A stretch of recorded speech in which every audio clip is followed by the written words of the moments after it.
आमदार मिटकरी वाहन तोडफोड प्रकरणामध्ये मनसेचे कर्णबाळा दुनबळे नाटक होण्याची शक्यता आहे। अकोला पोलिसांचं पथक मुंबईकडे रवाना झालं आहे। मुंबईमध्ये आल्यानंतर आता अकोला पोलिसांच्या या पथकाकडून कर्णबाळा दुनबळे यांना अटक केली जाते का ते बघावे लागणार आहे। कर्णबाळा दुनबळे यांनी अमोल मिटकरी यांच्याविषयी मोठं वक्तव्य केलं होतं आणि त्यानंतर अमोल मिटकरी यांच्या वाहनाची तोडफोड मनसैनिकांनी केल्याचं पाहायला मिळालं होतं। त्यामुळे या प्रकरणामध्ये कर्णबाळा दुनबळे हे सुद्धा आरोपी आहेत आणि अशातच त्यांना अटक होण्याची शक्यता वर्तवली जाते। त्यामध्ये आता अकोला पोलिसांचं पथक मुंबईकडे रवाना झालंय। दरम्यान कालच कर्णबाळा दुनबळे यांनी राज ठाकरेंची भेट घेतलेली होती आणि आपला याच्याशी काही संबंध नाही, जी तोडफोड झाली असं त्यांनी सांगितलं होतं। आपण तिथे उपस्थित नव्हतं असंही कर्णबाळा दुनबळे म्हणाले होते। मात्र त्यांना आरोपी या प्रकरणामध्ये करण्यात आले, त्यामुळे त्यांना अटक होण्याची शक्यता आहे।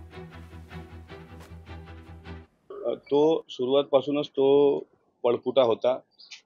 मी गाडीत असताना त्याची हल्ला करायची हिंमत झाली नव्हती। तर अकोला पोलिसांनी काल शब्द दिलाय की त्याच्या मुसक्या आवळू आणि SP बच्चन सिंग यांच्या शब्दावर मी ते कालचं उपोषण मागं पण घेतलं आणि मला विश्वास आहे संध्याकाळपर्यंत तो हरामखोर ते मुसक्या आवळून इथे अकोल्यात आणतील। आणल्यानंतर त्याचा PCR घ्यावा पोलिसांनी की जो त्यांच्याच पक्षाचा एक तरुण गेला त्याच्या मागे नेमकं काय आहे, त्या मृत्यूचं गूढ रहस्य काय आहे आणि या दोन बाळांनी कशी चिथावणी दिली, कशा प्रकारे त्या पोरांना कुठपर्यंत नेल्या गेलं, पुढे काय काय घडलं, ही सगळा घटनाक्रम महाराष्ट्राच्या जनतेसमोर आला पाहिजे।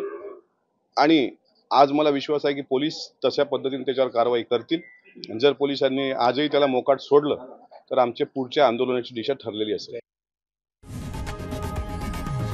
लोकशाही मराठी ऐका, पहा, जागरूक रहा।